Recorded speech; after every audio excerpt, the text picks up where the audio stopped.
Hey, welcome to the Falls Township Board of Supervisors meeting, November 6, 2013. We're going to call our meeting to order first with a salute to the flag.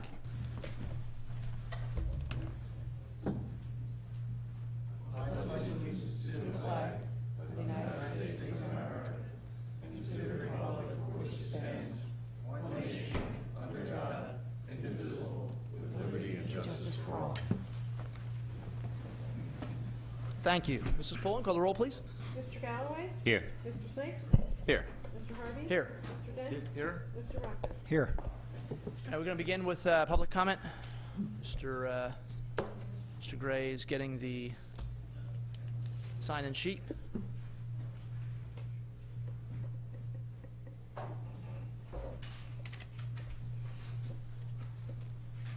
Thank you. Now, your first name on the list is Roland Kenny.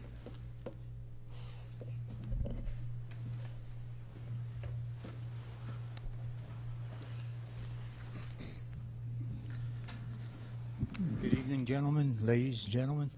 Roland Kenny, Falls Township. As you guys know, we have 3 buildings in our township this township owns. This is the first one, and we're going to spend up to $15 million on it, which I don't think anybody should have a problem with. It puts our workers in the best layout in the country, I hope. Our second one is the senior center.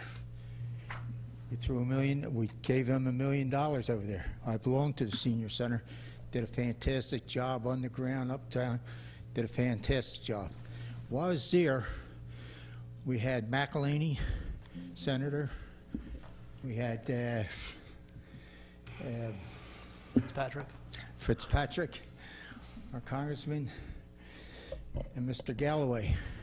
And Mr. Galloway and McElhaney spoke and said him and John got together and would come up with like 60 grand. And they said that was enough. They came up with another 100,000 to put into it. But I think the center was already paid for. So then the third building we own is 3 Arches. And the 300th birthday, I was there. Mr. Harvey was there. The only other person I think I seen was Mr. Dell. But I walked around that building. I wanted to cry. 300 years old. This building looks beautiful, except it's not been upkeep for many, many years. I remember when I first went there 8 years ago in my $400-year suit. The wood down the back, there's only a little hole like that in it. Now it's that big. And if squirrels get in there, we're going to have an awful lot of trouble in that house. I like to see that 100,000 go there. Now, I walked around and I seen shutters off. I know, supposed to get architect and all that. I don't buy that. I think if you call them union, carpenters union, and bring out their best, they can duplicate any shutter you want made, and they can duplicate. And instead of getting what we have there and make another row of them, get double. And I look up at the roof, and the tin, there used to be paint on it, wiped off. The paint's wiped off, and the wood, that's wiped off. It needs some work there. I hope you, instead of forgetting about everything else, like the boat ramp and all that stuff, let's get this third 3 Arches done. Then you'll have all the 3 buildings that this township owns in beautiful shape. And 3 Arches should be our big deal of the township. It's 300 years old. It's a beautiful building. It's well taken care, except we need some cosmetics right now.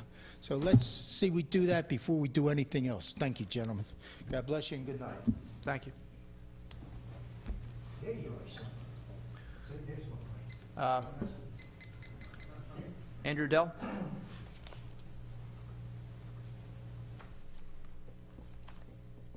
Andrew Dell, Falls Township. First off, I'd like to congratulate Mr. Boraski on his win this election, and glad this whole campaign season's behind us, and we can move on with our lives. I did want to say a couple things, because there's a lot of bad blood brought up during this this election, and you know, I try to tell people I respect everybody up on that board, Mr. Boraski, all of you guys. You know, when I see you outside this place, I come up to you, shake your hand. I'm very nice, cordial. I don't agree with your politics. I respect you guys, and I understand that you want this place to be a good place. I want Falls Township to be a good place to live. We have different points of view. As Republican versus Democrat, we're sort of wired a little differently. We're always going to sort of have a different point of view on what the best way to get Falls Township to where it should be.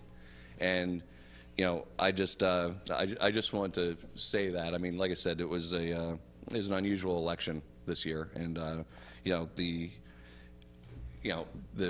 political machine that backs you guys, which we all know is the Electrical Workers Union, is a hard one to overcome. You guys are organized. You have a lot of people manning the polls, and as a Republican in a 3-to-1 deficit township, Republican versus Democrat, it's hard to overcome that.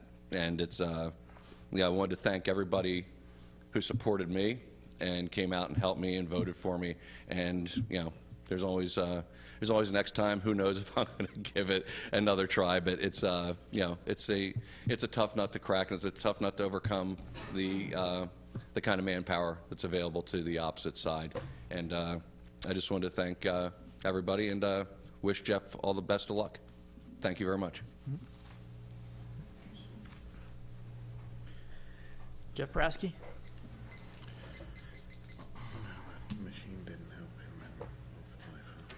Good evening, guys. Just real quick, I want to just thank Jonathan for all the years you've been here and everything you did good for the township. You know, I'm ready to get started. I was in today actually meeting with some people, and you know, I'm looking forward to January to get up there. And just want to thank everybody else for coming out to vote, everybody that came to the polls, everybody that supported me in this election. And just like Andy, I'm also kind of glad it's over and we can move on in the township. Have a good night. Thank you. There's a seat waiting for you here. Ready for you when you're ready. Those are the only 3 names on the list. Does anyone else wish to speak? Public comment? I see no hands. Okay, we'll move on with the rest of our agenda.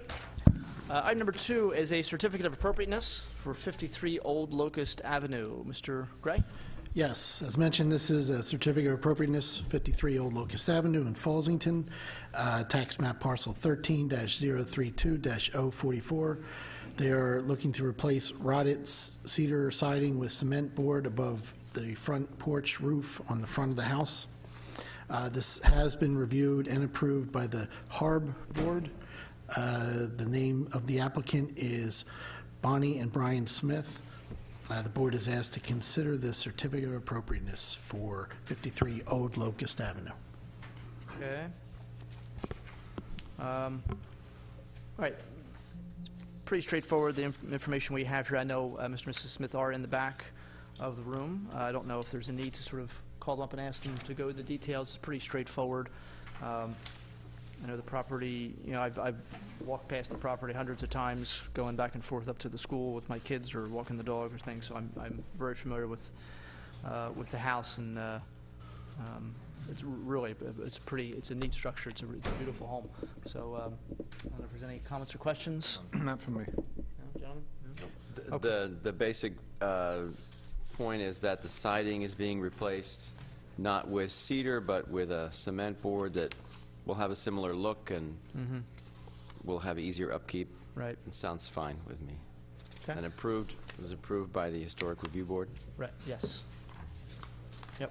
Sounds good. Okay, is there a motion to grant the certificate of appropriateness to 53 Old Locust Avenue? So moved. Seconded. All in favor? Aye. Thank you. Okay. Item number 3 is Atlantic Concrete, a major subdivision. This is 8900 Old Route 13. Yes, this is for Atlantic Precast Concrete. They are proposing to subdivide a 16.88 acre parcel into 3 lots. No construction is proposed at this time. Good evening. My name is Joe Hamill from Hamill Land Surveying. This is Joe O'Donnell from Premium Lift, the equitable owner of Lot 2 of the subdivision. And I also have with me Tom Jacobs from Atlantic Concrete Products.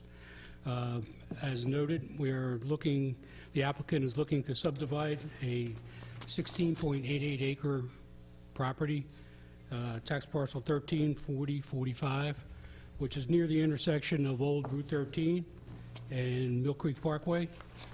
It's lot 2 will be approximately 4 acres, and that will be obtained by Mr. O'Donnell here for Premium Lift, and will be developed at a later date when the subdivision is approved.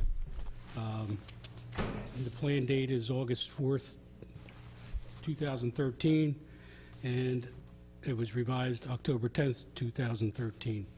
I'd like to review, if I might, the letter from T&M Associates dated November 29th, which I believe should be October 29th of 2013, with the related subject matters. First of all, Section 191-39-G. This is a section which requests sidewalks along a new subdivision. The applicant is asking for a waiver of that because if you're familiar with the area, there are no sidewalks in the area. So we are asking for a waiver of that one. Also, Section 19148A, street trees. There are existing trees which run along both right-of-ways, and we feel that street trees would not be necessary. The applicant is asking for a waiver. Section 19148E, the existing trees, again, run along the right-of-ways of both streets. And we were asking a waiver for the 10-foot planting buffer as such. Section 191-51C, a land development plan is required. We're asking also for a waiver. Mr. O'Donnell, we're in the process of going through his land development now, the process of where he wants his building, accessory parking, loading, as such. So we are in the process of going through developing Lot 2. But that will be at a future date. Section 19151-E, the access between the lots, where the applicant is asking for a waiver of that also. Again, once Lot 2 is developed, then the access will be provided either off of Old Route 13 or the access easement that runs through the properties. Section 19162B, this is a section which requires curbs along the right-of-way. Obviously, if you're familiar with the area, there are no curbs within the area, and the applicant is also requesting a waiver of such. Section 19165, Falls Township Water Authority. We had an email today stating that it is their line in Old Route 13, and we're in the process of trying. We called in, we had the one call, and we're in the process of getting the plans from Falls Township for that line. And Section 191-78C-8, site capacity calculations, that's a will comply. They will be on the final recorded plan. And we also have letters from the Township Traffic Review, Remington and Vernick, dated August 19th, 2013. They have no traffic issues at this time. We have a review from the Township Fire Marshal, August 19th, 2013. He also has no comments at this time. The Bucks County Planning Commission, dated September 4th, 2013, pretty much is a reflection of the one the Township from T&M sent as far as the waivers that need to be granted. And we also, as far as the water and sewer, there is public water available, as we just stated. And we had Del Val soil environmentalists go out there, and they verified that the soil, existing soil, is suitable for an on-lot disposal system. So that will be designed at a later date when Mr. O'Donnell's building will be designed. And that's all I have right now. If you have any questions, I could feel free to ask. Okay. All right, thank you. It's pretty straightforward. You have one property that's just going to be subdividing for hopefully potential future development. I think the waivers are pretty straightforward. Comments or questions from board members, from Mr. Hamill or any of the people from Atlantic Concrete? Mr. Galloway? No questions. Mr. Snipes? No, no questions. Mr. Dents? No, this is about as straightforward as a subdivision gets. Mr. Rocco? I have none. Okay. Mr. Sullivan, any issues from you? No issues at this time. Thank you. Okay. All right. Is there any public comment? So there's a board in my way, so I don't see any hands up. Okay. All right. This would be then Resolution 32. 1332. Okay. Is there a motion to approve Resolution 1332, subdivision for Atlantic Concrete, 8900 Old Route 13? So moved. Seconded. All in favor? Aye. Aye. Thank you. Thank you, gentlemen.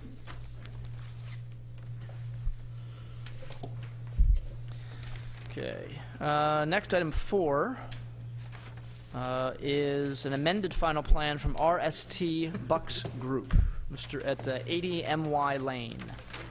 This is the building, I guess, the Falls catering facility, formerly for many people in Falls Township, known as Treese Catering. Probably more familiar. So we'll allow the two projects here sort of swapping places. Okay. All right, Mr. Gray? Yes, this is for RST Bucks Group, tax map parcel 13-78-75-002. Property is zoned light industrial. The applicant's proposed improvements consist of the enclosure of 2 covered concrete porch additions, totaling approximately 5,417 square feet. Representing the applicant tonight is Mr. Heath Dumack and Mr. John Koopman. Yeah, good evening, gentlemen. And, Evening. Mike Patel, Mahesh Patel, who's the owner of RST Bucks Group, owner of the property, is also here with us tonight. If you remember, we were here, I think it was back in September, and we obtained approval from the board at that point to do a small expansion of 2 patio areas at the property and cover them. And since that time, going into the details regarding the construction, we found that it's actually more efficient and economical to not just cover them, but actually enclose them in as additional rooms for parties and the guests of the facility. So Mr. Dumack has submitted an amended final plan, which essentially shows the same expansion structure of the patio and a cover, and the difference is that they're now walled in. Is that correct? That is correct. And that's the only difference. I think, Heath, can you just point out to the board the additional areas that were approved before, and then it will now be enclosed as well as covered? Certainly. The 2 shaded areas, one to the north and one to the south of the existing building, were what we had originally proposed to be covered porches. The only deviation from the original approved plan is that we're now enclosing the walls on 3 sides. And so the square footage is exactly the same, the impervious surface issues are the same, nothing really different here other than the proposed amendment to enclose the facilities. All right. And that's what we're seeking approval for. Okay. So I apologize. Our audio technician was letting us know, Mr. Dumack, none of what you said was heard because you weren't using a microphone. So if you just very quickly just take the microphone, just repeat. We're going to explain the plan. Heath Dumack, Dumack Engineering. The 2 areas that are shaded on the plan are what we had originally proposed as covered porches. We are now enclosing each of these porches with walls on 3 sides to make that additional usable enclosed space, one to the north and one to the south. Everything else on the plan stays identical. Okay, thank you, I appreciate that. Let me see that a third time. All right. Okay, so comments or questions from board members regarding this amended final plan? Excuse me. Mr. Galloway? No questions. Mr. Snipes? Yes, Mr. Chairman. I understand the square footage is no different, but it seems to me that a covered pavilion is a pretty different thing than an addition to a building, but I don't know what the implications might be, if any. So I'd like to turn to you, Mr. Chairman, to see whether... Well, I do know that the fire marshal, has a pretty extensive review that obviously it has to be sprinklered, okay, and it also is going to have to, the plans are going to have to show the ability of fire apparatus to access the building from a variety of sides. Is that something, you have this letter? We do. We received it, I believe, 2 days ago. Okay, that's fine. My guys had already spoken to the fire marshal yesterday. The intent will be to sprinkler the building, and we've already started the process of that design. The difference between the covered porch and the enclosed structure, when we did our parking lot calculations at the beginning, we considered the 2 porches as enclosed, so it was already included in the parking calcs. Just we're going to put a note on the plan, Heath. I think you told me that would indicate that the property will be sprinkled in accordance with the fire marshal's requirements prior to the issuance of any building permit. Yes, sir. And that is, as Mr. Snipes indicated, that is kicked in by the fact that we now have additional enclosed buildings. But other than that, again, the square footage,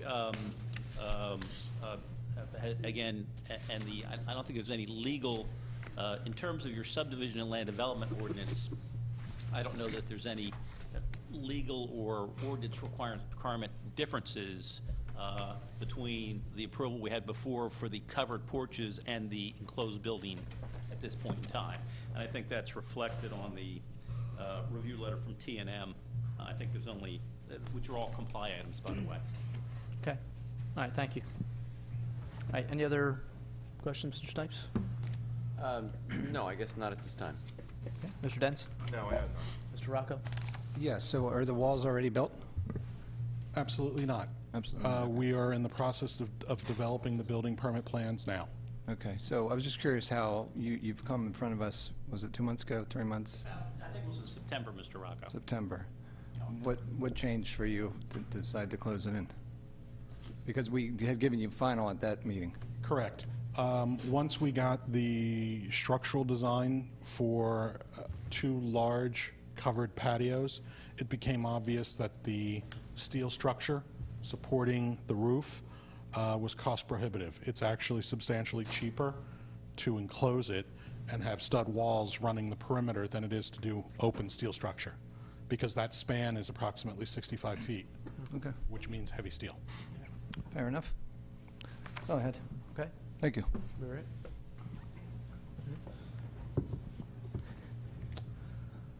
Let's see. I don't think so. Mr. Sullivan, any questions from you, or? Mr. Chairman, did they go over the fact that there was a waiver required in this resolution? Or? One waiver required. Okay. It's mentioned in Mr. Sullivan's review letter. And Heath, why don't you take the mic and the existing, and Heath will show you on the plan, the existing parking is within 15 feet from the building. This extension, I think, will require a waiver for maybe 2 additional parking spaces, which will now become close to the building because it's being enclosed. Can you show them that on the plan? Sure, but I think Mr. Koopman just explained it better than I could. The spots are right here. And had we already given you waivers when you were here before for some of the other spots? Did we do that? Was that? These are the only 2 spots that realistically were Fall into impacted. The waiver was not required. I believe at that point it wasn't an enclosed Wasn't a structure, structure. but now it is. Okay. And we will be complying with the Mr. Sullivan's comment item 1, and we will either put bollards, or I think we're going to propose landscaping within that area, which is what's consistent with what's there now. But we'll Okay. make sure that we satisfy any concerns that Mr. Sullivan has regarding bollards or safety measures within that area between the parking area and the newly enclosed building area. All right, so you're getting a waiver from being within 15 feet, and we're going to work out the parking, you know, some sort of obstructions to keep cars from accidentally going into that area. Is that? Yes, and the distance from the parking area to the building is really a fire code issue, and the fire marshal was okay with the distance. Okay. What should it be? 15 feet. And what is it? It's 3? The subdivision ordinance would require 15. If you're And it's building only 3 if you're feet. building a new building, new parking lot, obviously we have existing facilities that are already non-compliant. And it's just matching what's already there, though. That's It's not like correct, they're yeah. We're not getting any closer to what's already there. I think in some respects, the existing facility is non-conforming with respect to that requirement of your land development ordinance. And that is section, for the record, 191-37, capital B, that we'd be requesting the waiver for. Everything else in the November 29th, 2013 T&M letter is a will comply. Heath, is that correct? That is correct. As well as the fire marshal's letter. And there's a review letter from your traffic engineer, which I don't think has any significant comments that he, or concerns that he had. Right. Okay. Okay, Mr. Sullivan? Yeah, apparently we were anxious to have November 29th happen, because that's 3 letters in a row that had that date on it. I'm ahead of things like Mr. Sullivan is. I didn't even yeah, I notice did it. notice I didn't even that. notice We're it. trying to get to December as fast as we can. We're going to make that October? I believe that was supposed to be October. Okay, all right. Okay, any other comments or questions? No. No? Okay. All right, any public comment?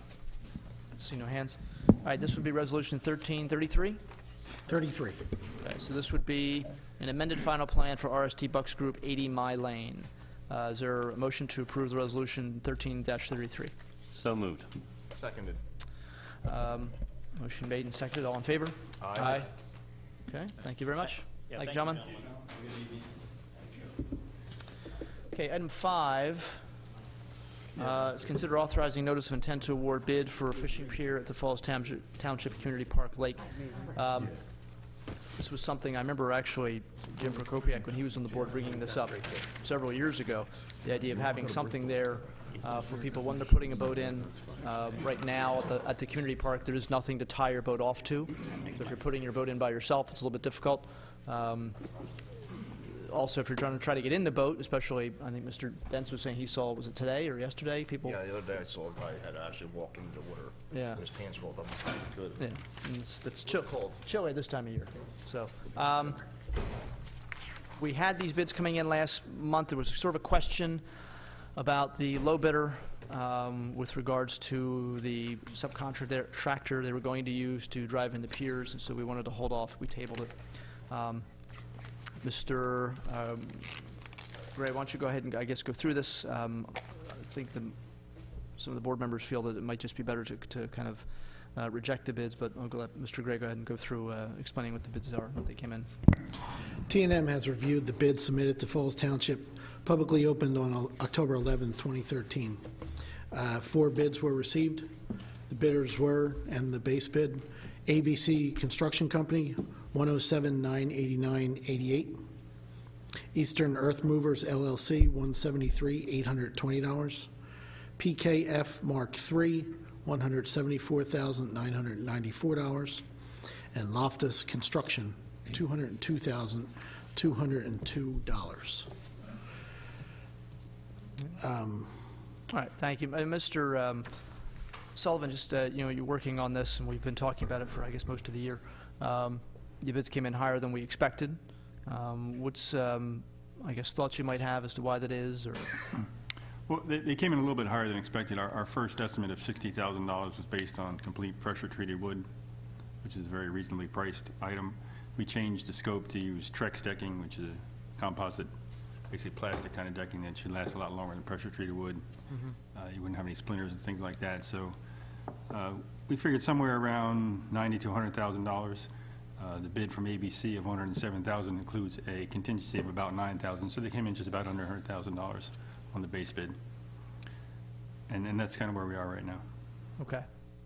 All right.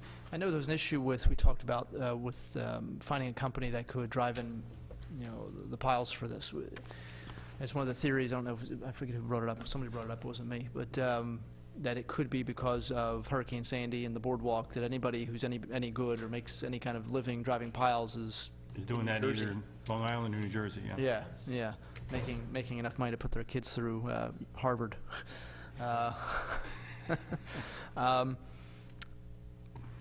Comments or questions? Any, Mr. Dents, your thought was maybe we should I just... still think they're a little high. I think if we put this off, reject all these bids and rebid it in the spring, maybe we can get some guys that are a little hungry after the winter. I'm not opposed to it at this, at $100,000. I still think it's a great idea, but I think we can try and do better in the spring. That's my opinion. Other thoughts? Were there any other comments from you, Mr. Sullivan, about the difference between 100,000 and 200,000? We think Loftus is trying to, I don't know. I don't even know how to explain it. They were the first time we did this, they were the only bid, and they were $216,000. Second time they bid, it's now $202,000. So they're a pretty large company, and they're probably doing a lot of work by the shore. So they're just throwing a number at it, hoping that with one bid we'd go for it. But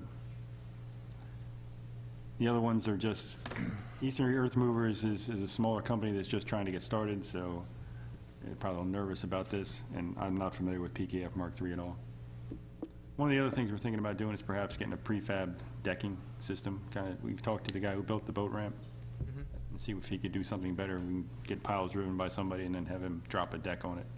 See if that is a little more reasonably priced. That's something we can do between now and the spring. How long is the construction period? For this, it'd be about 30 days. Okay, so we made the, even if we waited till March or around there. Oh, yeah, it can be done quickly. And you said the low bidder's a new company? No, no, the low bidder is Eastern. The second lowest. Eastern was a new company. Yeah, so I like Mr. Dentz's idea of maybe waiting a little bit, seeing if we could come up with some alternatives. I like Mr. Sullivan's idea even better. There might be a cheaper way of doing it. Yeah, we're going to investigate that, see if it works. All right. Okay. Make a motion to reject all bids. Is that your motion? That's my motion. Okay. Motion to reject all bids. Or second? I'll second. Second. Any public comment? So one hand. Motion to open public comment. So moved. Is there a second? Second. All in favor? Aye. Aye. Mr. Mariani?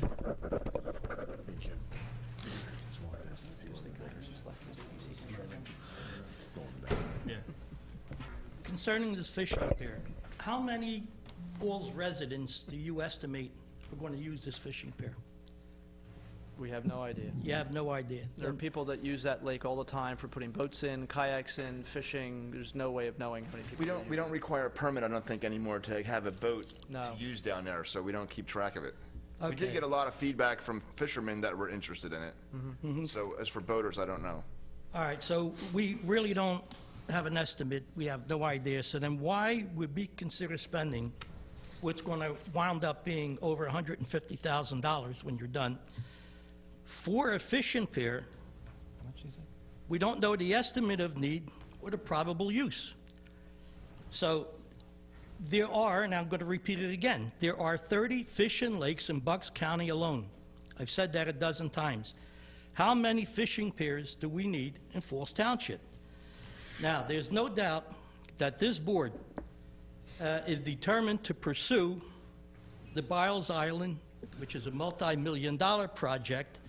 Your vote for the $940,000 grant, which calls for 25% matching funds, which is going to cost us $235,000, and the $507,000 that we have in our budget this year confirms the board's intention to go ahead with the Biles Island project.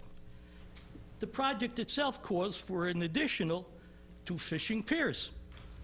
That's 3 fishing piers. How many do we need?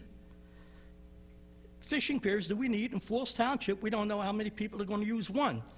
Now, we're also committed to $15 million that cost to replace this building. Now, with the gargantuan spending commitments that we have, there's got to be better uses for this money than to spend it on a fishing pier that I don't think is going to get any kind of use. So, to those people who are home tonight, you folks, you look at the attendance at these meetings. 3, 4 of us. As a matter of fact, whoever's here now, 2 of these people are police officers. Now, you ought to begin attending these meetings. Whether you approve the direction that this board has taken or the direction that future boards are going to take, you got to come to the table here or you're going to become part of the menu. No one at these meetings is going to shoot you for your participation or your counsel to this board or anywhere else. Now, occasionally, you'll get a board member, or as the chairman says sometimes, a speaker said, who might use some sarcasm to express his disagreement with you. But I don't let that bother me. I simply attribute that to his youth and inexperience, understanding budgets and their long-term consequences on the future of this township. Look, it's give and take when you come here. I give it and I can take it. So this township belongs to you folks sitting at home as much as it belongs to any person that's sitting on that board. Please start coming to these township meetings and express your opinion. No one is going to shoot you for doing it. So I thank you. Please, folks at home, start coming to these meetings. Okay, that was the only hand up. One more hand, Mr. Dell. Don't use the term shoot. I'm not going to use that term. How long is this pier? Just I refresh my memory. What's the length of this thing? 40 feet. 40 feet. 40 feet. So this isn't going... It's T-shaped. Did we change the fact that this thing was supposed to go halfway across the lake or deep into the lake? It was never. Or was it never supposed to go that far? It was never going Okay. halfway across So the lake. 40 feet, and that's going to tee off? Is that the... There's a drop-off about 30-some feet out? Yes. The idea was to go just beyond that with a T shape. Okay, so it's just a tee, just so people would tie off. Okay. Or fish from it. And Or fish from it. Okay, I wasn't sure the length. Thank you. Yep. Any other hands? See no other hands. Motion to close public comment. So moved. Second. All in favor? Aye. Opposed? Okay, so we have a motion and a second to reject the bids as presented, and we'll ask our township engineer to go back out and Try harder. try. Yes, sir. Cheaper. Okay. All right, is there, sorry, motion made and seconded, all in favor of rejection? Aye. Aye. Thank you. Okay.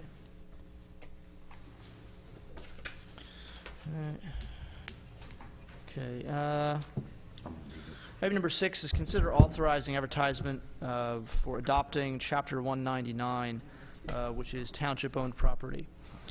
Back in September?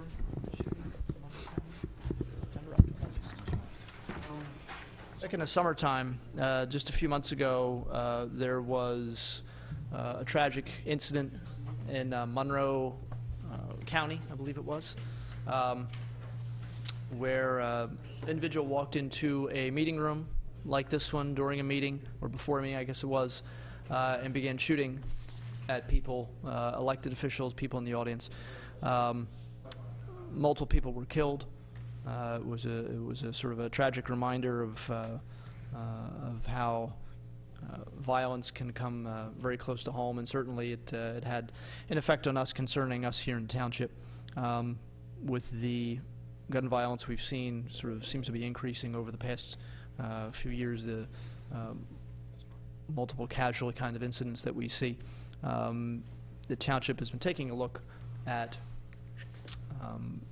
our own property here in Falls Township, and this ordinance was drafted with the help of our, obviously with the use of our solicitor, Mr. Clark, and I'll allow him to go through and explain the ordinance itself. And again, this is just advertising ordinance. This ordinance, adopting the ordinance would happen later, and sometime probably next month.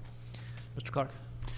Thank you, Mr. Chairman. This is an ordinance of the Township of Falls, Bucks County, Pennsylvania, adopting Chapter 199, titled Township-Owned Property.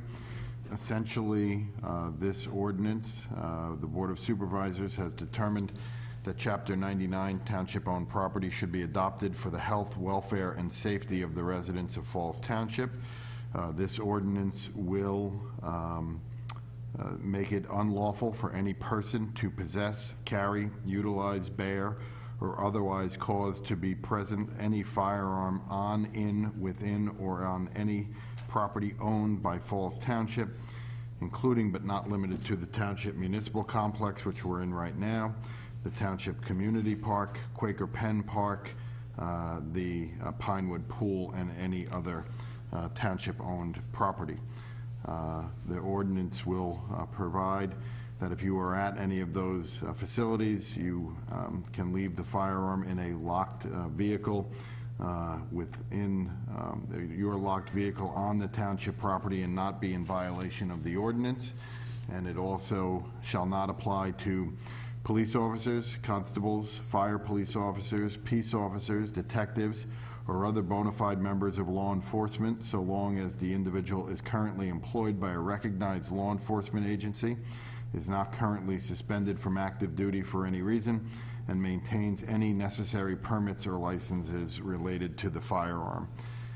Any person who violates or permits a violation of this chapter shall be subject to a civil enforcement proceeding, and upon conviction shall be sentenced to pay a civil penalty of not more than $1,000 plus all court costs, including reasonable attorney fees incurred by the township in enforcement of this chapter. This ordinance is dealing only with township-owned property and not township-controlled property. That means if you have a license to carry a firearm and you are on a township street or anywhere else in the township, if you are on your private property in the township, it is not a violation of this ordinance. This only addresses township-owned property. Okay, thank you.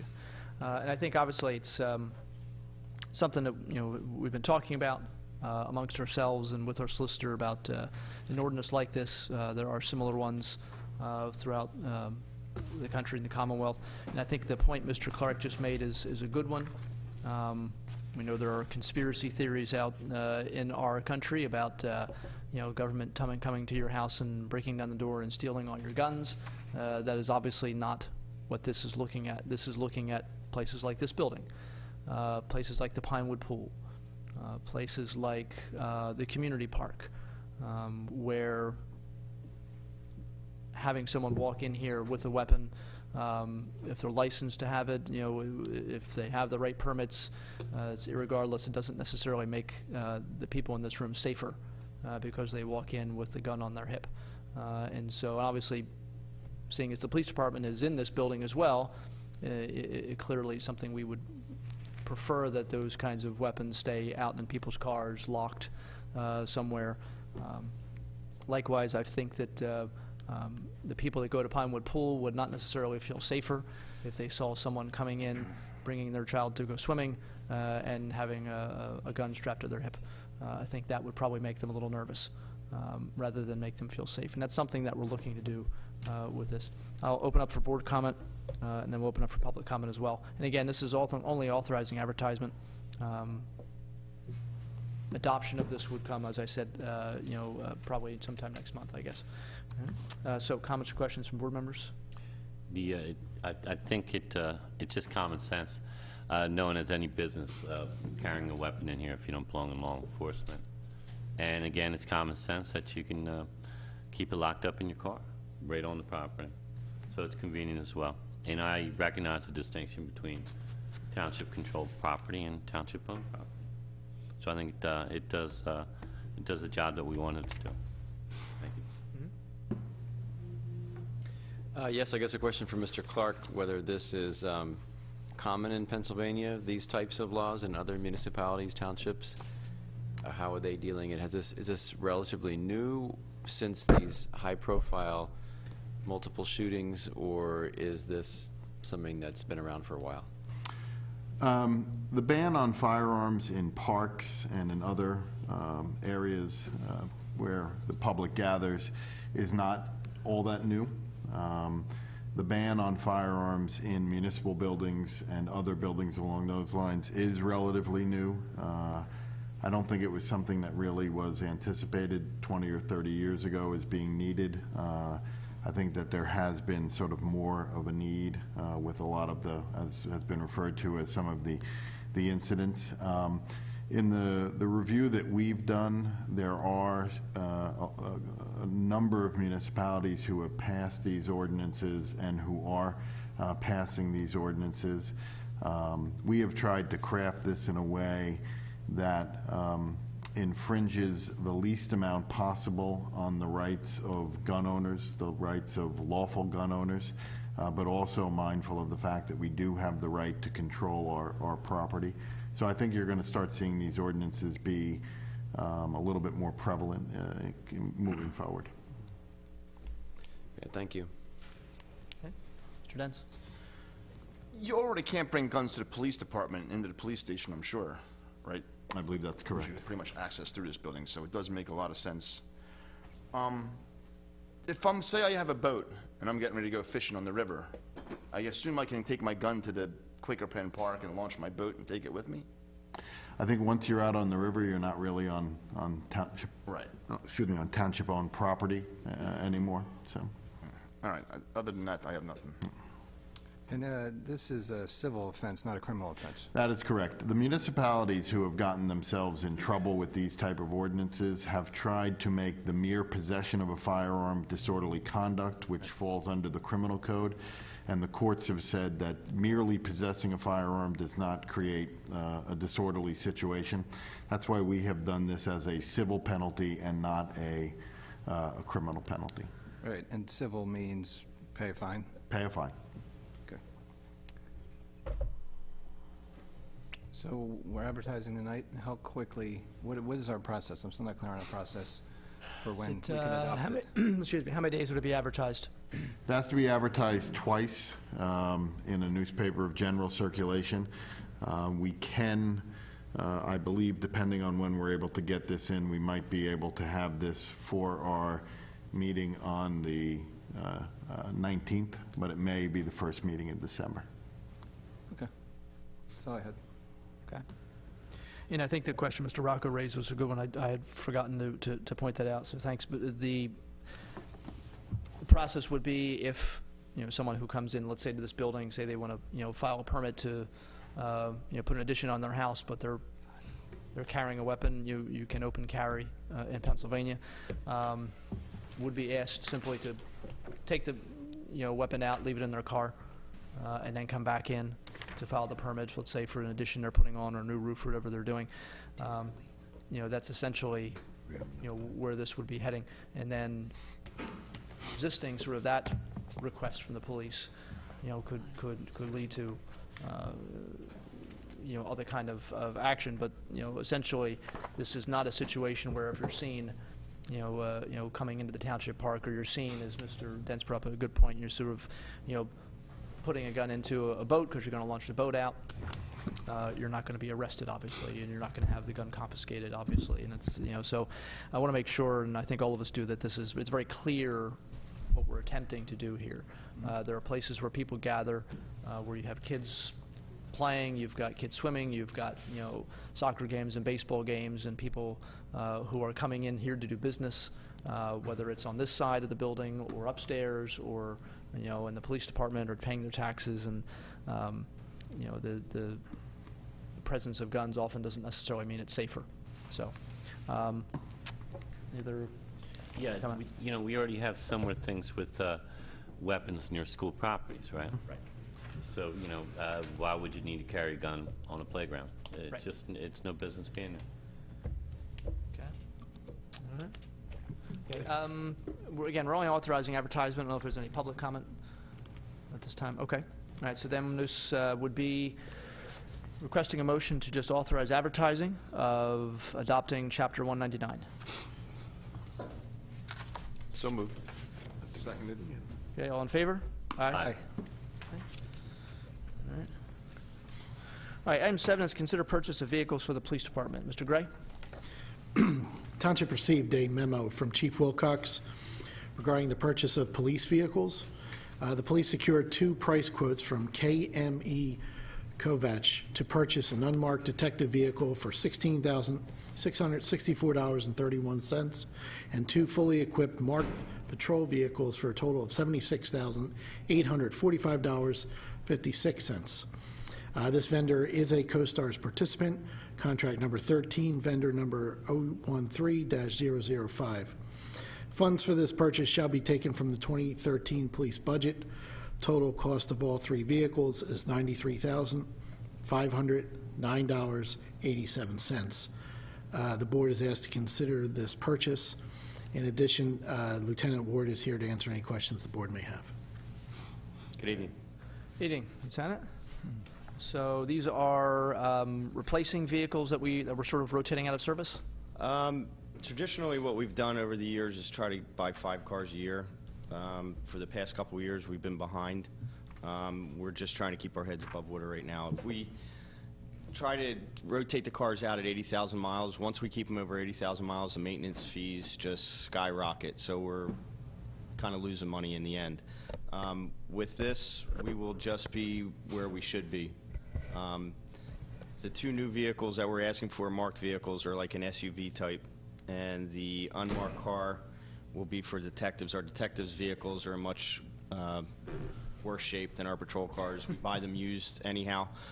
What we're going to do this year is we want to try to buy a new one, cheaper, just a basic car. We'll have a 3-year warranty on it, so we don't have to keep on dumping money back into it. So actually, in the long run, I think it's going to save us money. Okay. All right, comments or questions for Lieutenant Ward? Mr. Galloway? No questions. Mr. Snipes? None. Mr. Dents? Are these Ford Explorers? Is that what we're buying?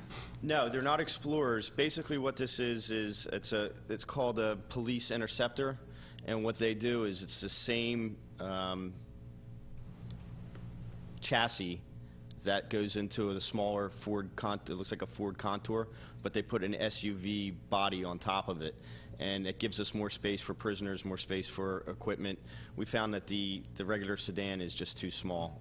Some of our guys can't even fit in them. Some of the taller guys. So the taller guys. Sideways guys. Yes, the taller guys that can't fit. But we just found that Ford saw that problem all across the country, so they came up with this idea. It's an all-wheel drive vehicle, but it looks like an SUV, but it's not as big as... It's a minivan for cops. Right, basically. Do we have any currently, or this will be our first? No, we don't have any of these currently. Why we're trying to stick with the Ford is because all the equipment that Leon has is for Ford products. So if we change to a Chevy or a Dodge, he would have to buy all new equipment for it. So we're trying to keep everything Ford right now. And the detective cars, they're just regular cars, right? Yeah, it's just a regular, Yeah. like mom and pop basic car, $16,000. No, Yep. No no bells and gingerbread on whistles. it. Just Yep. very basic. Got it. I'm good. Okay, so Mr. Dents is using his iPad to pull up a picture of one. I wanted to see what it looked like. Yeah. And these come... It was a Explorer, that's why. Yeah. Yeah, no, it's not. Yeah, I think I saw something on here about a Fusion. That is kinda cool. I guess that explains it would be, I guess, the Fusion, the chassis for the Fusion or some Yes. frame for the Fusion. Okay. Yes. I saw it somewhere on here, but I was curious because I knew that we had the issue when the Crown Vics were going away, and the concern was that, you know, I think that the Taurus had some issues in terms of size, and I know the Fusion's a little smaller than a Taurus, so I was wondering Right. about that. Okay. And these come completely outfitted, you said. These cars, this is going to be the first time that we're doing this. Usually we'll have them come in and Leon will do it. We just found that we were getting cars in January and we weren't really seeing them until April because Leon is so busy. So we're asking that this will come nuts to bolts. All we have to do is put the radios in and we're done. Okay. And they can hit the road right away. And just for the record, for people that don't know, Leon is the basically head Police mechanic. mechanic, Yeah, yes. head The mechanic. township your mechanic. Township mechanic. And he takes handles care of everything. the whole fleet, not just the police cars. He takes care of Yes. all the road crew, Public all the works, snow everything. Yeah, plows, all the Yep. lawnmowers. He does a great job. He just gets overworked a little bit sometimes. Okay. All right, other comments or questions? So these are new. These are new to our fleet. There's no hand-me-downs to the other departments like we do sometimes, right? We may be taking 1 or 2 cars out of service that we offered to the either the parks or code enforcement. I don't know what's in line to come out of service this year yet. I believe there's one that I know of that it's a Chevy, one of the older Chevys that'll probably be coming out. Okay. All right. Anything else? No? Any public comment needed? I see no hands. Okay, so we're buying these all from the same vendor, correct? Yes. So we can essentially do one motion. We don't have to do 2 different motions. It's all coming out of CoStarz, right? And Mr. Gray said total price $93,509.87? Yes. Okay. All right, so looking for a motion to purchase the 3 vehicles from KME Kovac off the CoStar's list for a total price of $93,509.87. So moved. Second. Okay. Mrs. Pullen? Mr. Galloway? Yes. Mr. Snipes? Yes. Mr. Harvey? Yes. Mr. Dent? Yes. Mr. Rocco? Yes. Okay. All right, thank you, Tom. Thank you. Thank you. Appreciate it. Okay, minutes for October 15th, our last meeting in 2013. Are there any corrections, comments, suggestions?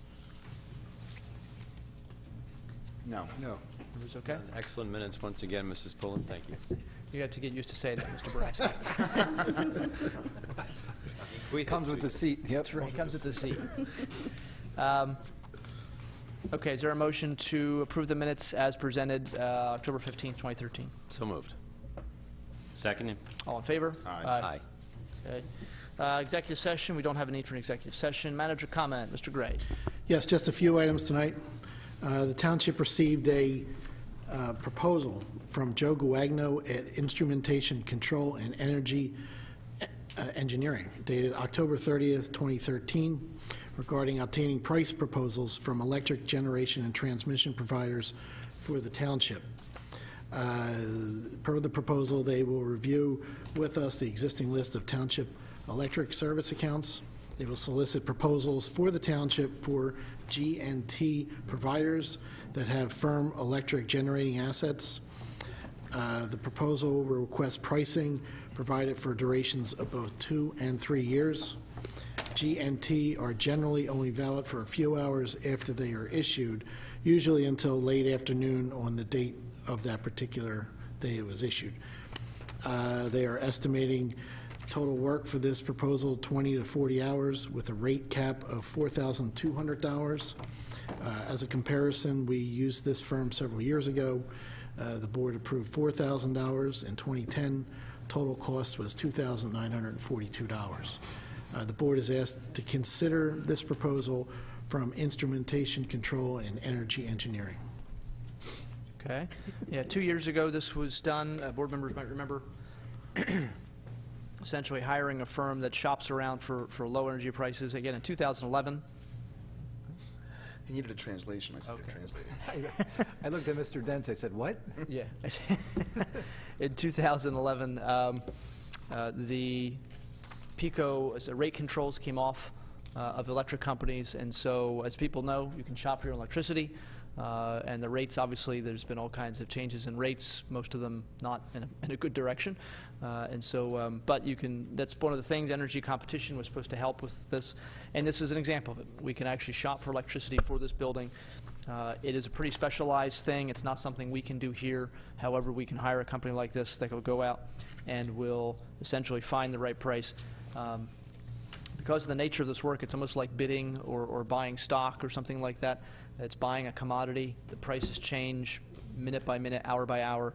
And so the motion we have to make is essentially to give the manager the authority to authorize the manager to give the go-ahead to this company to purchase into a contract with an energy provider whenever the rates fall in a good range. We can't, it doesn't work any other way. We can't have this person go out and find a rate and then 2 weeks later we have a meeting and then we vote on it. The rate's going to change by then. We can't do that. So comments or questions for Mr. Gray or Mr. Clark? No questions. No? No. No, I have none. Okay. Oh, actually, I guess I do, now that I think about it. What was our savings from the initiative we did 2 years ago? Do you know? Don't know. I believe that I know that the cost was paid for probably in the first few months. The cost of what we saved for the entire, I'm not sure about that. I'd have to. Do you know our average electric bill for the whole, including, will this include the streetlights and everything? Yeah, it's all PICO bills. All PICO. Yeah. 25,000? Probably more than that. Probably more than that. I think our streetlights are 25,000. Yeah. The minutes from December of 2010, when we last considered this, Mr. Harvey indicated that the electric bills for just the streetlights are about $25,000 per month. There we go. I don't know. That's fine. So it's a lot of money.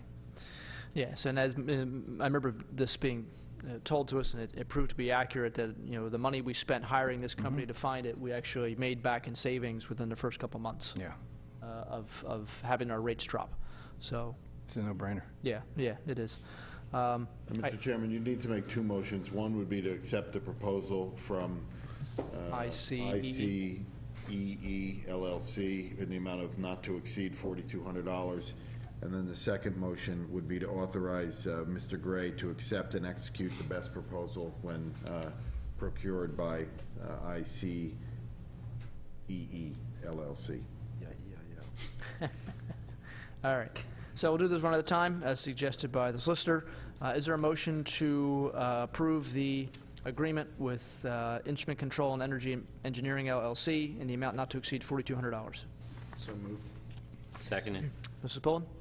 Mr. Galloway? Yes. Mr. Spinks? Yes. Mr. Harvey? Yes. Mr. Dent? Yes. Mr. Rocco? Yes. Okay, next item, is there a motion to authorize the manager to accept and execute the best proposal attained by Instrument Control Energy and Engineering LLC? So moved. Seconded. All in favor? Aye. Okay. All right. My next item, Township received a letter from Mr. Tom Beach from Remington Vernick Beach dated October 31st, 2013. Remington Vernick Beach, RVB, updated the Township's Act 537 plan. The plan must be updated to meet the Pennsylvania Sewage Facilities Act, Act 537, Title 25, Chapter 71 of the Pennsylvania Code. This is a requirement of every municipality in the state to develop and maintain an up-to-date sewage facility plan. As the process went on, RVB did not anticipate additional requirements and various comments from several agencies that were necessary to complete the report. The board approved several years ago a cost not to exceed $42,000. This time, RVB is respectfully requesting an additional $5,560 for additional costs incurred. The board is asked to consider this additional $5,560 request. Okay. All right, as you said, this is a state requirement, something we have to do. Do we get, is there money we get back from the state based on this being completed? Yes. Once it is accepted, 50% of the cost is reimbursed by DEP. Okay. All right. So we're going to spend ultimately about $47,000, and half of that will come back to us once this is completed. Okay. All right, is there any questions for the manager or for engineer or solicitor? All three can answer questions on this one. No question. Yes, did I miss how, is it, I can't remember whether it's updated annually or every several years, or every, you said that, I'm sure I missed it. You want to go ahead? Go ahead. No, No, please. no, please. Anywhere from 5 to I 20 thought years. 5. It's not, there's no specific requirement. It's, when it's, We when just it got it. it becomes necessary, when DEP kind of says, it's about time you thought about doing it. So they send us an indication that we have to do this It's when they feel like it. something like that. And a lot of it has to do with how your township is developing. If you have an older, more built-out community, a smaller borough, where there's not going to be any new development, you really don't need to update your 537 plan. Depending on whether or not there's going to be a lot of new development or has been, they're going to want you to update it, so. Okay, thank you. Questions or comments? None. I have none. Okay. All right, is there a motion then to approve an additional $5,560 to Remington Vernick for the completion of the Act 537 update? So moved. Seconded. All right, Mrs. Pohl? Mr. Galloway? Yes. Mr. Snipes? Yes. Mr. Harvey? Yes. Mr. Dents? Yes. Mr. Rocco? Yes. My next item is change order number 3 for board consideration for Craft Source for the Falls Township Senior Center Edition. This change order is made up of 5 components.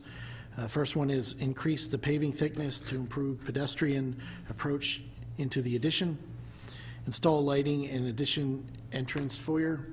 Install PICO required transformer box, conduit, and wiring. Increase in the labor and material costs due to the CDBG delay, and a decreased cost of the guide rail due to material savings. Total amount of change order number 3 is $73,599. Board is asked to consider this change order for Craft Source.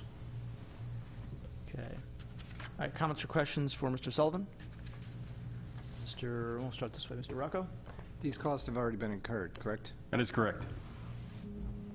No. Mr. Dents? What was the increase in paving thickness? Is that what he said? Yes. Can you explain that? There was, it says for pedestrian access, but there's a combination of stormwater and pedestrian access right where, from the first parking space to the curb where you actually, the curb in front of the building where you're going to enter the building. Due to field conditions, we had to make a couple minor changes there. Okay. And so for the costs of the labor increase was because of the delays from the county Yes. dragging us through the process and holding our money up forever. Exactly, and changes in, prevailing wage and material costs for the year delay. That's all I have. Mr. Snipes? And this, the Pico required transformer box, this transformer is owned by Pico, yes? Yes. Pico itself? Yes. Pico is the owner of the transformer itself, but the senior center was required to provide the box. Provided you required the vault and installation of the transformer. We got the transformer from Pico for, it was donated, because they happened to have one laying around, which was a very good thing. But it had to be moved, essentially. Had to be moved because it ended up being too close to the building. The existing one, that is. Oh, I thought it said it was unsafe, not that it had to be moved. Well, it's unsafe because it was so close to the building. Yeah, the existing one was too close to the building. Here it so- says past its useful life, so it sounds like it wasn't. Well, that was true too, but it probably could have lasted a couple more years if we didn't have to move it. Transformer you're talking about? Yes. Yeah. Okay, thank you. Okay, Mr. Galloway? No comments. Okay. All right, yeah, as Mr. Dents has already pointed out, the county held up the grant we were going to use to pay for this building for about a year or so. And of course, that meant that the contractor who had been approved for this had to wait around for a year, and then we still held him to his price. And obviously, costs had increased. It wasn't necessarily fair to hold him to something that wasn't his fault. All right, is there... Okay, motion then to approve the change order for Falls Township Senior Center in the amount of $73,599. I'll make the motion. Seconding. Okay, Mrs. Bolton? Mr. Galloway? Yes. Mr. Snipes? Yes. Mr. Harvey? Yes. Mr. Dent? Yes. Mr. Rocco? Yes. My next item, the township received a letter from Mr. Thomas Hecker dated October 31st, 2013, regarding new Seaview Lubricycle located at 150 Solar Drive in Fairless Hills, requesting an extension on this project until January 20th, 2014. The board is asked to consider this extension. Okay. Comments or questions? No. All right, is there a motion to grant the letter of extension for new Seaview Lubricycle? So moved. Second. All in favor? Aye. The township also received a letter dated October 22nd from Benner and Wild regarding Penske Truck Leasing located at 225 Newbold Road, requesting an extension on this project for 60 days. The board is asked to consider this extension. Okay. Comments or questions? None. Is there a motion to grant the letter of extension to Penske Truck Leasing, 225 Newbold Road? So moved. Second. All in favor? Aye. Yes. Aye. And finally, I just want to make an announcement that waste gas Mylars are ready for signature. That's all I have. Thank you, Mr. Chairman. Thank you. Okay, I wanted to go on to board comment. Mr. Rocco? Okay, yeah, actually I had a few technology updates. Lieutenant Ward's back here, but I noticed the other day that the Falls Township Police now have a Facebook page, which they've been posting updates to daily basis, the police logs, anyone that's arrested or any crime in the township, as well as any other significant events. So that could be found at Falls Township Police. If you just search, I guess, the friends list there, you'll find that. And then I wanted to see if you guys on the board would be okay if we increased the frequency of the meetings on the cable channel. Right now they're on at 10 a.m. 10 and 7. 10 and 7, right. So I talked to Matt Markey, and he says if we want to loop it every 3 hours or something, or every 4 hours, we can do that. I think back It's fine with me. a few years ago, they used to go a lot longer. Right. So, Yes. Yes, that's, You don't say. that's yeah. true. So now they're about an hour, hour and a half. You can Okay. miss them very easily. Right. And I know there was an issue raised, a couple people have asked about, there used to be a time stamp. When the meetings were running, you could see in the corner, it was always a little running clock of what time it was. I know some people have asked about that. They actually, I guess some of them miss that in terms of, they see something at a certain time and then they want to watch later on to find out what time pick it it up, was. yeah. So I don't know, I'm not sure when, I think when we changed equipment, we didn't update the whole timestamp thing. I don't know how hard that is to do. I don't know much about Well, that. I mean, if you guys are okay with it, I can Sure. talk to Matt It's fine about with it. me. Yeah. Okay, Maybe good. you could, if he can't put a timestamp, maybe since he has the agenda, he could put just a scrolling message, what the Yeah. agenda item is you're watching for Right. that time. Yeah, I thought he did do that. I thought there was something.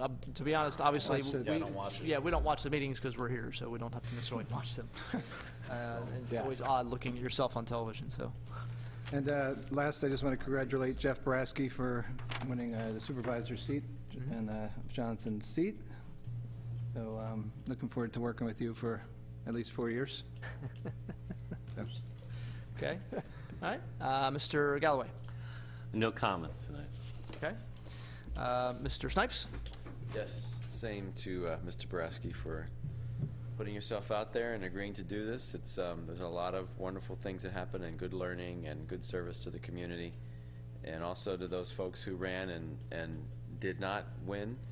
To as I think Mr. Dell said earlier, putting yourself out there is not always easy, but it's a good thing to want to serve the community. So I hope to be here. I will be here to welcome you on the board, Jeff, and we'll have how many Jeffs on the board? 3 Jeffs. A lot of Jeffs. And so that's all. I'm the original Jeff, right? Okay, original Jeff. Your turn. I want to comment on the building that we have proposed, or we're planning on building next door. There was some mailings out during this election comparing our building to Newtown Township's building and why they were able to build a building for $7,000 and 7.4, and we're looking at somewhere around 15. Falls Township is geographically and demographically about half the size of Newtown Township. Twice the size, I'm sorry. We're twice the size of Newtown Township. Their building doesn't house their police. Their building doesn't house their public works. About 2/3 of the new building we're building is the police department. We have a Parks and Rec department in the new building proposed with space for recreation use, for public use. They've been after us for a rec center or somewhere they could have programs for a long time, other than the lawn of 3 Arches in a tent.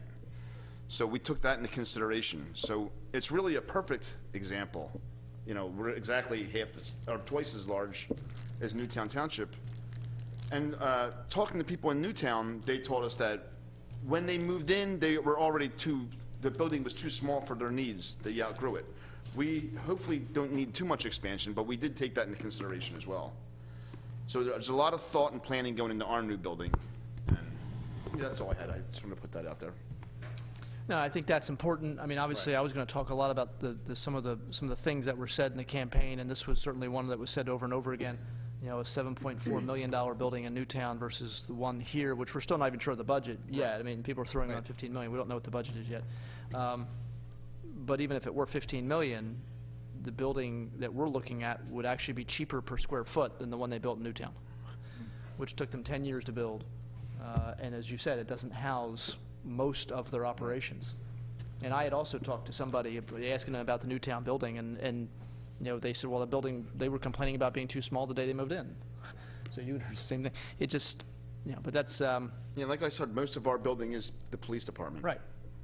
So, and, I found it interesting, the person who was complaining about this was the person who's been here consistently over the past several years complaining about this building and how something needs to be done. And now, all of a sudden, he was running for supervisor, and we don't need a new building. So I'm confused by that. But I wanted to touch on a couple things. I'll stick on that common theme. In politics, you get used to having your record distorted a little bit and the truth stretched a little bit. This campaign actually was pretty embarrassing, I think. And what the comments I want to make, I want to be very clear, are not aimed at people who are Republican in general. I mean, I have friends and family members who are Republicans. I've voted for Republicans in the past. I voted for Jim Greenwood. I voted for Alan Rubenstein. I voted for Arlen Specter. I mean, I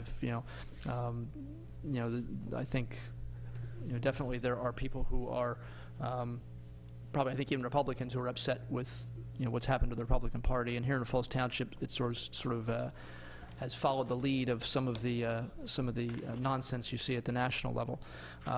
There were just outright lies, quite frankly, and a lot of the literature that I saw, the green booklet that was thrown around the township, and the mailings that went out were pretty bold and just completely inventing things that were totally untrue. For example, there was a thing about the boat ramp and only 40 Falls residents use it. That's actually a complete lie. We've sold over 100 yearly passes this past summer, and most of them, over 40 of them went to Falls Township residents. In fact, there were about 40 that went to non-residents. And we know that the kiosk down there where you can buy daily passes was used almost 500 times this past summer. And certainly, there's no way for us to know for sure how many of those people were Falls residents or not Falls residents. So for people that just completely make up stories, and unfortunately it stuck with people. I heard people say that a couple times and they didn't understand, how could only 40 people use it. And I heard from voters here in Falls Township who said, how ridiculous it was, and how many times they've had to go down there and wait. It's used so often. So, it certainly is a shame when people have to completely lie about what they're doing. And it's got me angry. This Mr. Dell coming here earlier today, talking about how much he respects us and how we're just wired differently. Well, no, we're not wired differently, Mr. Dell. I mean, we know what the truth is. We tell the truth. And congratulations to Mr. Boraski for running a campaign that was 100% positive. He really, obviously deserved to win. And people like Mr. Dell or Mr. Falkovitz, who is the head of the GOP here in Falls, should be embarrassed that they ran the kind of campaign they did, completely lying to people. I got an email yesterday from a gentleman whose son plays for Falls Soccer Club, because another one of the inaccuracies put out there was about the soccer fields that we redid and how horrible a job we did. And they were completely confused, the people that play on those fields, because they've been using them all year. The fields were done on time.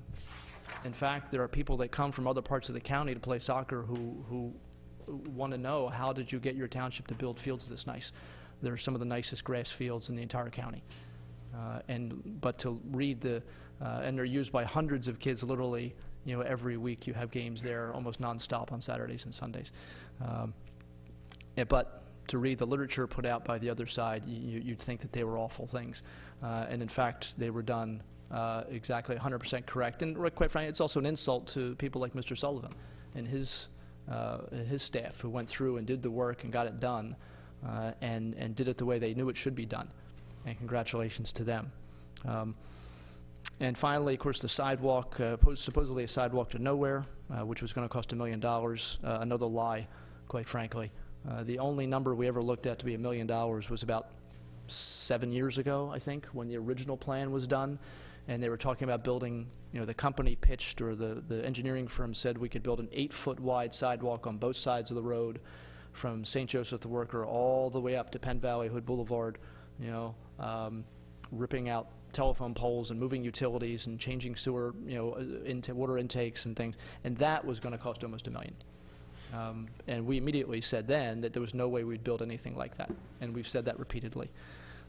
And I think I've heard from people that live in the Vermilion Hills area who were upset, who were angry about the fact that they were basically, where they live is not nowhere, which is essentially what that mailing said, that people that want to go from Vermilion Hills and go, to up to the high school, or they want to go up to some of the places, whether it's get ice cream, get a safe place to walk for kids going to school, who I pass every day going to and from. Again, if you have to lie to try and get elected, it's a shame. You heard tonight about a political machine here in Falls Township, which is, again, not only insulting to the people who are in the Falls Democrats who have worked very, very hard for decades, but the people who worked outside the polls, my poll and all the other polls, were Falls residents.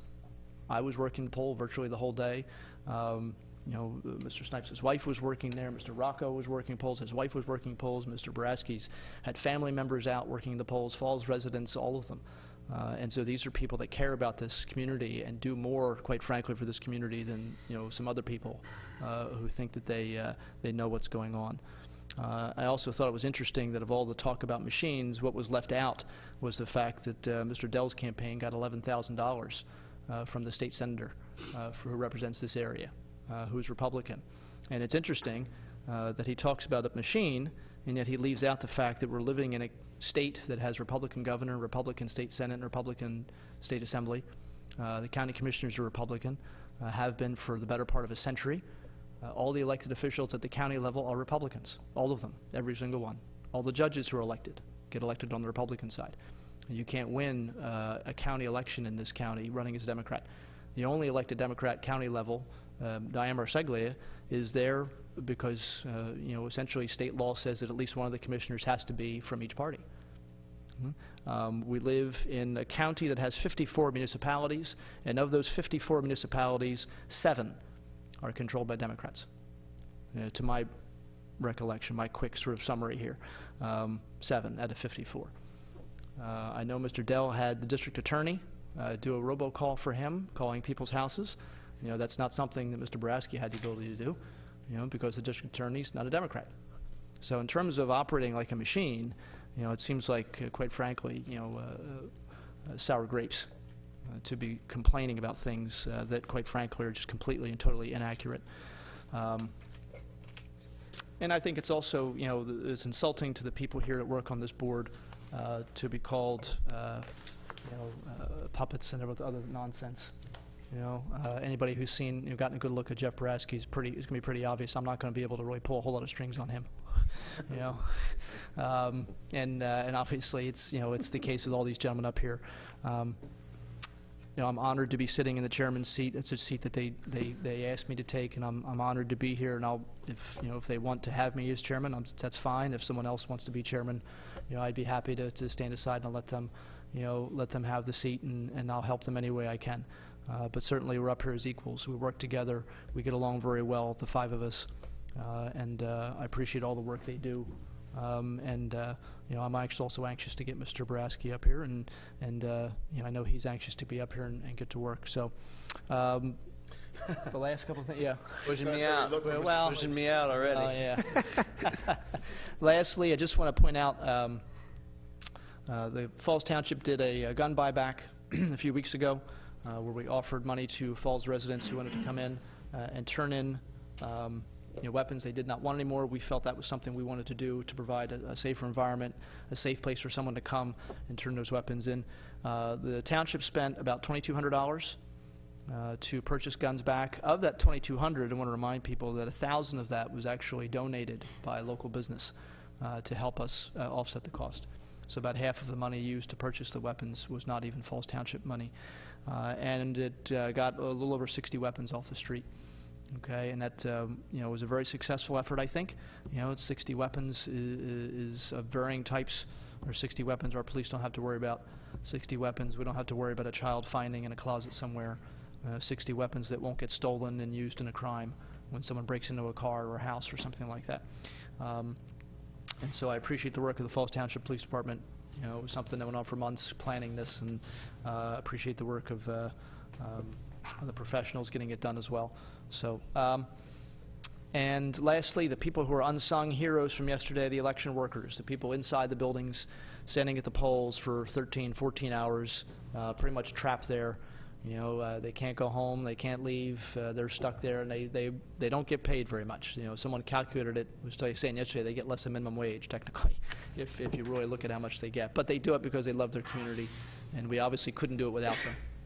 Bless you. Thank you. And they're always looking for other workers, so if people are out there and want to get involved and, you know, have the time, it's, you know, twice a year, you know, feel free to give a call to up to Doylestown Board of Elections.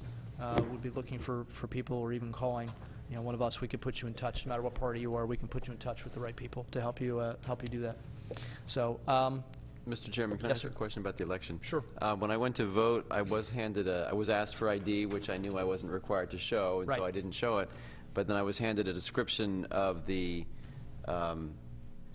law requiring ID that has been passed and has now, been delayed, let's say, while they review it. But the poll worker told me that she was required to ask for ID. Right. So I just wanted to check out where is the law at this point? I mean, the paper that was handed out was a bit confusing because it says the law requiring IDs is you're not required to show your ID, and then it went into a long description of what your ID had to be.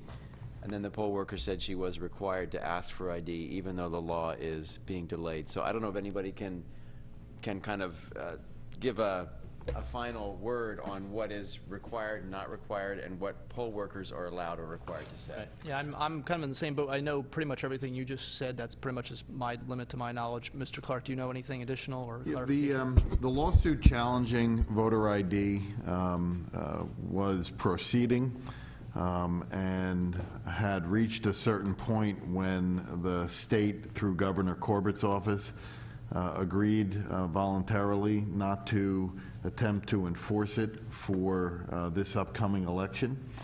As you know, there were ads being shown on TV talking about having voter ID at the polls but not being required. I'm uncertain as to whether or not poll workers were required to ask you for your ID, because when I voted, no one asked me for my ID. But you were clearly not required to produce one. And failure to have an ID, even if somebody asked, was not an impediment to voting. You were permitted to vote.